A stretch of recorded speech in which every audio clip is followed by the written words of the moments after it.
도현준 회장은 조용히 창밖을 바라보고 있었다. 서울 도심의 화려한 야경이 펼쳐졌지만 그의 가슴속 공허함을 채우지는 못했다. 그날도 운전기사가 모는 차에 올라탔다. 새로운 운전기사 강우석. 차분한 태도, 성실한 일 처리. 그런데 이상하게도 도 회장은 자꾸만 그의 손목에 시선이 머물렀다. 오래전 기억 속에 남아있던 그것과 너무나도 닮아 있었다. 그러나 확신할 수 없었다. 그날 이후 도 회장은 자신도 모르게 운전기사를 유심히 관찰하기 시작했다. 그러면서도 마음속에서는 지울 수 없는 질문이 계속 맴돌았다. 설마 그럴 리가 없다. 그러나 그는 알지 못했다. 이 조용한 운전기사가 바로 그가 평생 찾아 헤매던 아들일지도 모른다는 사실을.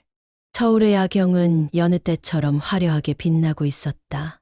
고층 빌딩마다 반짝이는 불빛은 도시의 생기를 불어넣었지만 도현준 회장의 마음속 공허함을 비추지는 못했다.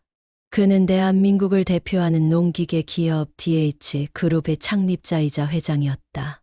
오랜 세월 동안 직접 회사를 이끌며 업계를 선도해왔고 이제는 굳이 그가 나서지 않아도 모든 것이 안정된 상태였다.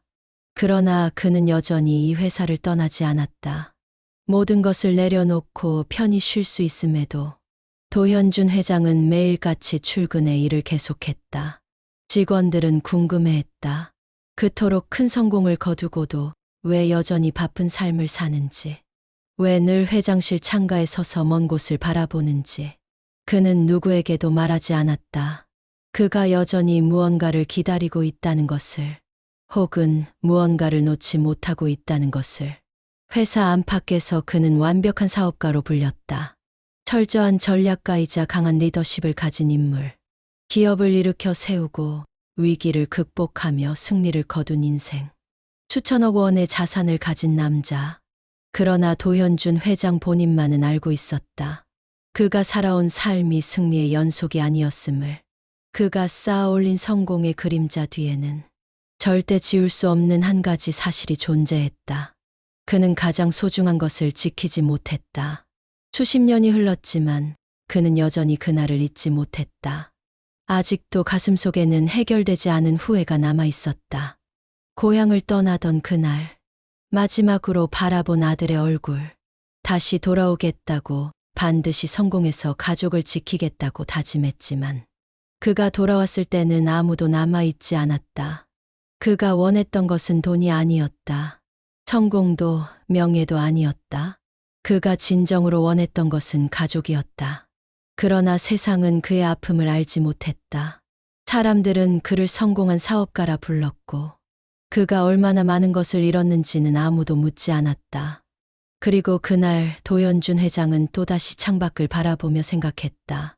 과거를 되돌릴 수 있다면 지금 가진 모든 것을 버려서라도 그 선택을 다시 하고 싶었다. 그러나 인생은 되돌릴 수 없었다. 그는 오직 앞으로 나아갈 수밖에 없었다. 그렇게 또 하루가 흘러갔다. 아무도 모르게 그의 가슴속 후회와 함께. 과거의 도현준 회장은 작은 시골 마을에서 태어나 가난하지만 따뜻한 삶을 살아왔다. 어린 시절부터 흙을 만지고 농기계를 직접 고치며 자랐다. 손재주가 뛰어났던 그는 마을 사람들에게 인정받았고 언젠가 자신의 손으로 더 나은 미래를 만들겠다고 다짐했다. 그러나 가난은 결코 쉽게 극복할 수 있는 것이 아니었다. 그는 배운 것이 많지 않았고 가진 것은 손끝의 기술뿐이었다. 하지만 그것이 전부라고 해도 그는 가족과 함께라면 행복할 수 있다고 믿었다. 그를 믿어주고 사랑해준 사람이 있었다. 바로 그의 아내 김혜진이었다. 혜진 씨는 작은 마을 면사무소에서 근무하는 공무원이었다. 늘 단정한 옷차림에 따뜻한 미소를 짓는 그녀는 마을 사람들에게 신뢰받는 인물이었다. 도현준 회장과 김혜진 씨의 만남은 우연에서 시작되었다. 농기계 관련 서류를 정리하기 위해 면사무소를 찾았던 도 회장은 그곳에서 그녀를 처음 만났다. 처음엔 단순한 업무적인 만남이었지만 그녀의 다정한 말투와 따뜻한 시선은 그의 마음을 흔들었다. 시간이 지나며 두 사람은 자연스럽게 가까워졌다. 하루하루 바쁘게 일을 하면서도 혜진 씨를 만나러 가는 시간만큼은 설렜다. 결국 두 사람은 사랑을 키워나갔고 가족과 마을 사람들의 축복 속에서 결혼을 하게 되었다. 그들의 신혼생활은 소박했지만 행복했다. 둘 사이에는 금세 사랑스러운 아들 강우석이 태어났다. 도현준 회장은 아들을 품에 안고 조용히 속삭였다. 우석아, 아빠가 널 누구보다 잘 키울 거야. 우리 가족 절대 힘들게 하지 않을 거야. 그때까지만 해도 그는 믿어 의심치 않았다. 자신이 가족을 평생 지켜줄 수 있을 것이라고. 하지만 행복한 시간은 오래가지 않았다. 전국적으로 경제가 급격히 나빠지면서 농사를 포기하는 사람들이 늘어났고 그와 함께 농기계 사업도 무너져갔다. 처음에는 단순한 일시적인 위기라고 생각했다. 그러나 시간이 지나도 상황은 나아지지 않았고 결국 사업은 감당할 수 없을 만큼 무너졌다. 은행 대출과 사채까지 손을 대면서 빚이 눈덩이처럼 불어났고 그의 삶은 하루하루 벼랑 끝으로 몰렸다. 그러던 어느 날 집 앞 대문에 붙어있는 한 장의 쪽지를 발견했다. 빚을 갚아라. 그렇지 않으면 가족도 안전하지 않을 것이다. 그것을 보는 순간 도현준 회장은 머릿속이 새하얘졌다. 자신이 감당해야 할 고통은 얼마든지 견딜 수 있었다. 하지만 가족에게까지 피해가 가는 건 막아야 했다. 그는 밤새 고민했다. 그리고 결국 한 가지 결론을 내렸다. 혜진 씨, 우석이를 데리고 당분간 안전한 곳에서 지내주세요. 저는 서울로 가야겠습니다. 그 말을 들은 아내는 깜짝 놀랐다. 갑자기 서울이라니요?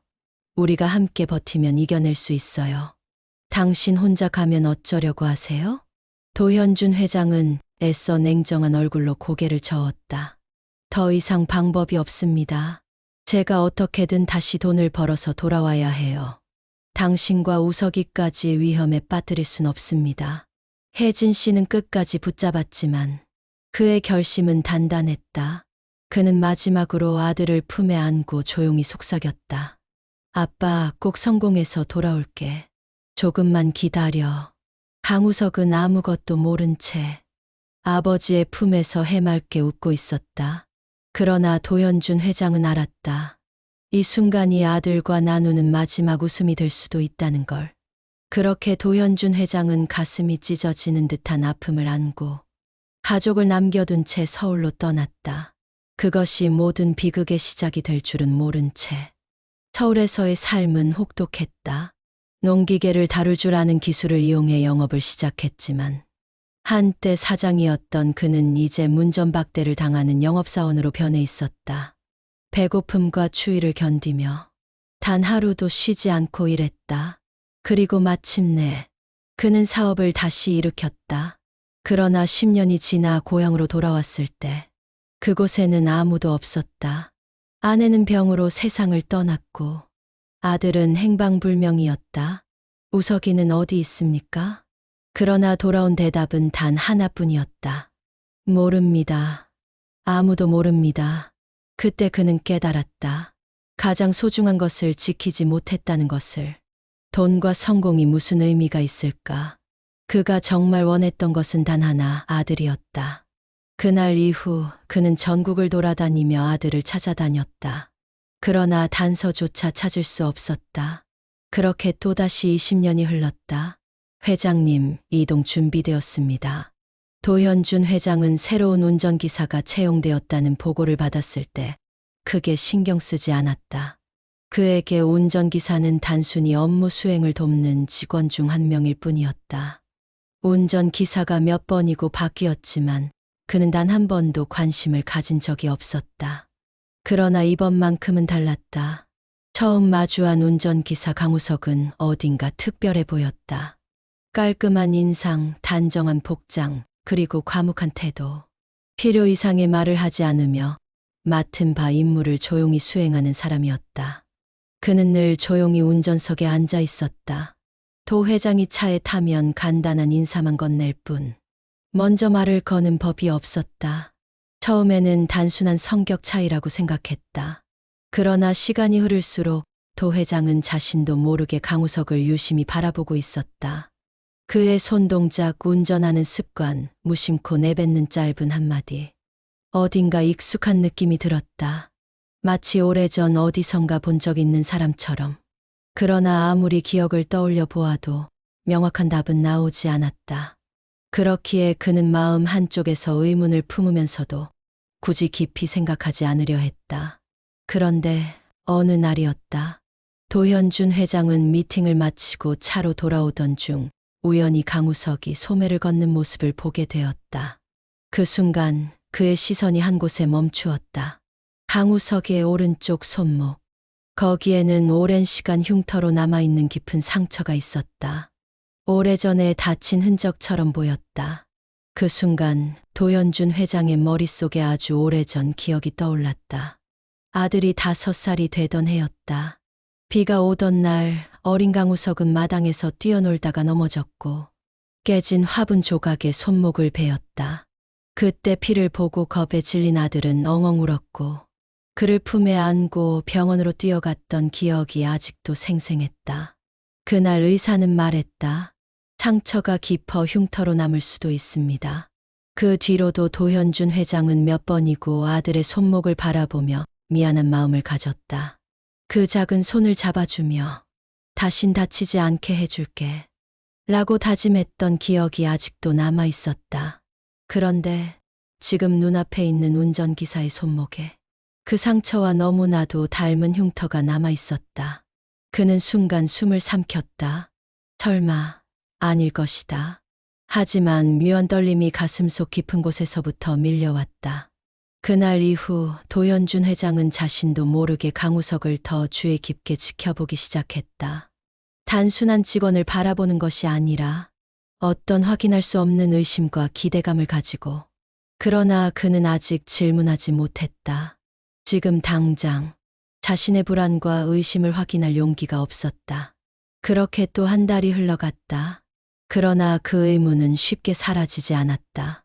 도현준 회장은 차가운 창밖을 바라보며 머릿속을 가득 채운 생각을 지울 수 없었다. 정말 그럴 리가 없을까? 하지만 그는 아직도 그 질문의 답을 찾을 준비가 되어 있지 않았다. 강우석은 회사의 연말 행사에 참석하고 있었다. 그는 행사장에서 다른 직원들과 거리를 두고 조용히 뒷자리에 앉아 있었다. 박수 소리가 울려 퍼지는 가운데 그는 익숙한 듯 묵묵히 손뼉을 쳤다. 그러던 중 그는 주머니에서 작은 수첩을 꺼내 들었다. 강우석에게 이 수첩은 단순한 메모장이 아니었다. 그가 어릴 적부터 간직해온, 그가 기억하는 유일한 가족의 흔적이었다. 그 수첩 안에는 오래전 누군가가 남겨준 작은 종이 조각이 있었다. 그는 그것을 천천히 펼쳐보았다. 도현준 회장은 연단에서 내려와 행사장을 빠져나오던 중 우연히 그 장면을 목격했다.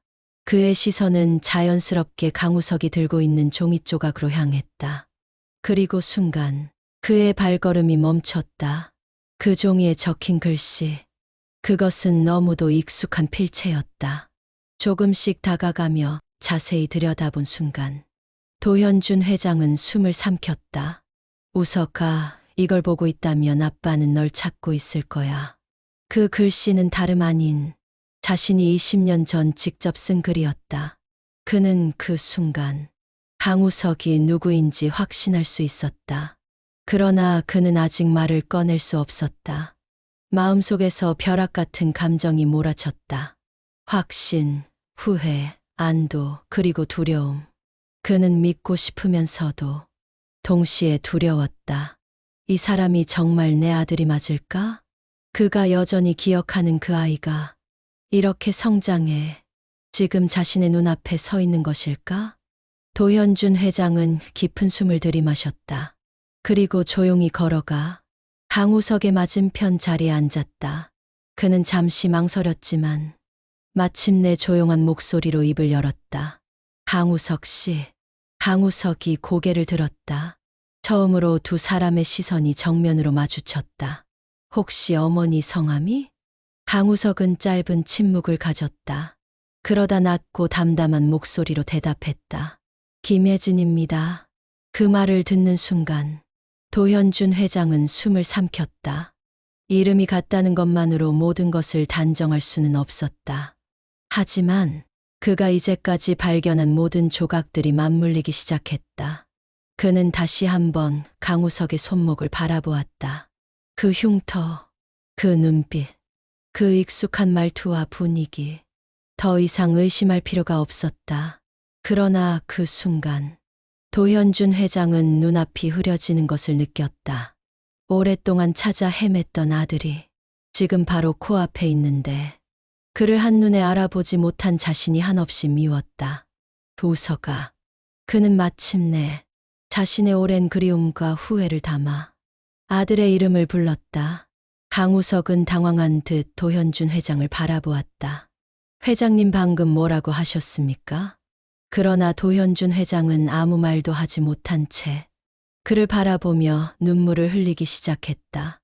20년을 찾아 헤매던 아들이 바로 눈앞에 있었다. 그 순간 그는 더 이상 주저할 수 없었다. 우서가 아빠다. 진실이 밝혀지는 순간 두 사람 사이에 흐르던 모든 감정이 터져 나왔다. 강우석은 평생 자신의 아버지를 원망하며 살아왔다. 그러나 그가 잃어버린 아버지가 눈앞에 서 있었다. 아버지? 그래, 우서가. 이제야 찾았다. 도현준 회장은 떨리는 손으로 아들을 끌어안았다. 그 순간 20년 동안 채울 수 없었던 공허함이 눈물과 함께 터져 나왔다. 인생에서 가장 소중한 것은 돈도 성공도 아니었다. 마지막까지 곁에 있어 줄 가족. 서로를 잃어버렸던 시간보다 다시 함께할 수 있는 시간이 중요했다. 그들은 이제야 깨달았다. 어떤 후회도 어떤 아픔도 다시 만난 기쁨을 가릴 수는 없다는 것을. 그리고 이제야 진정한 가족이 되었다.